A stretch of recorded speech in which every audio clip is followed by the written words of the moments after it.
Hi, this is Dave Hurwitz at ClassicsToday.com, here to talk to you about Richard Strauss's An Alpine Symphony, variously derided as a film score in search of a film or a day in the life of an Alp.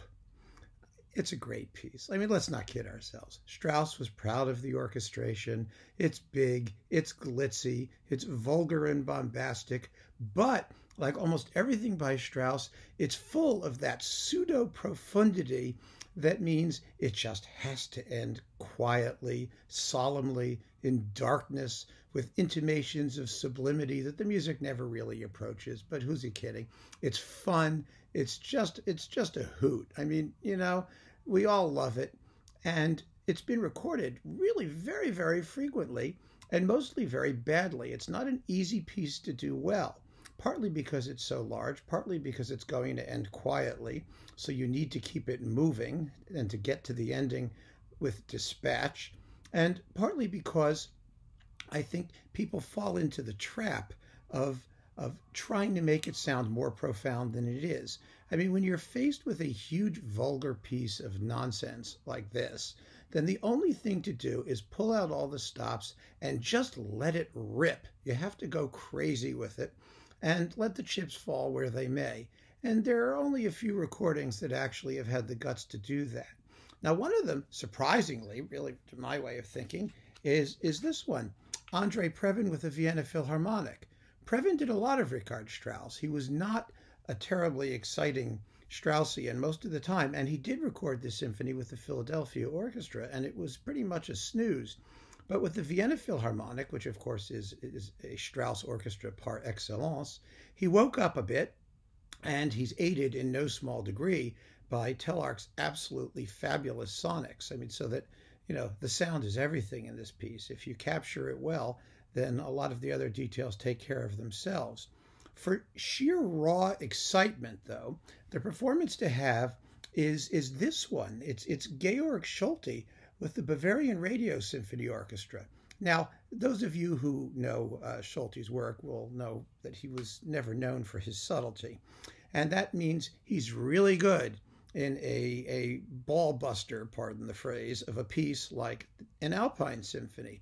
He just rips into it, plays it very swiftly, and has the best thunder machine at the climax of the storm as anybody. I mean, there just is no better big crash at the end. The score, by the way, does call for an actual thunder sheet, which is a giant piece of metal that you rattle and shake to simulate thunder. It's not particularly convincing.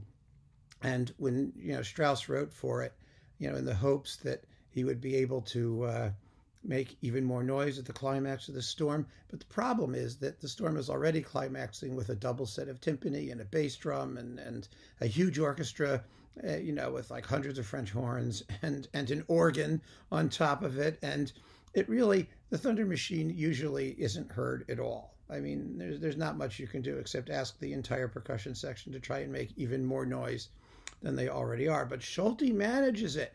It may be that he got the recording engineers to help him a little with like that fake noise for the, Valhalla collapsing that they had in his recording of Götterdämmerung. I don't know, but whatever it is, that's the climax of the storm to own if you're looking for a climax of the storm. However, the best recording of An Alpine Symphony is a real sleeper and a surprise, and it may be a little difficult to source, but it's still out there. You can download it on iTunes, because I did, and if you can find it, this is the one to have.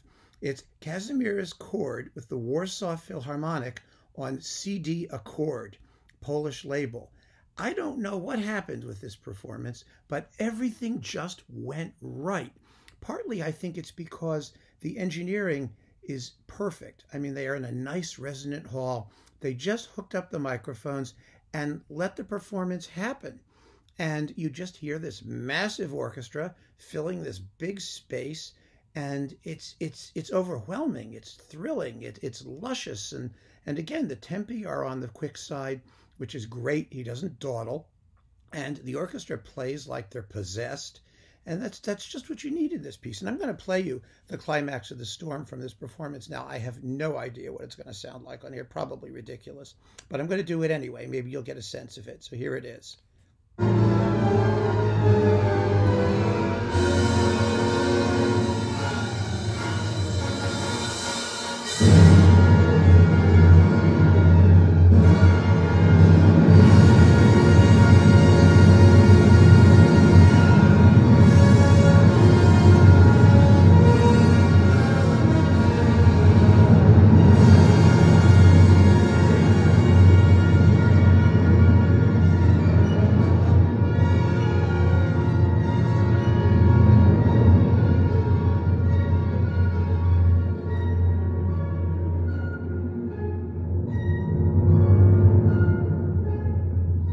Now, one thing you may not realize is that the storm in an Alpine Symphony is actually the development section of the entire piece. And, Strauss spends like 40 minutes getting up to the top of the summit, but the entire way down happens during the storm. So by the time that 3 minutes is over, you're all the way at the bottom. It just goes to show you that real life time and musical time are not necessarily the same thing. So if you're looking for an Alpine Symphony, and you maybe even if you didn't like it and thought it wasn't worth your time and trouble, this is the recording that may make the experience all worthwhile for you. Kazimierz Chord and the Warsaw Philharmonic. Do give it a spin and be in touch and let me know what you think. I'd be very curious to have your opinion. Thank you very much, and keep on listening, folks.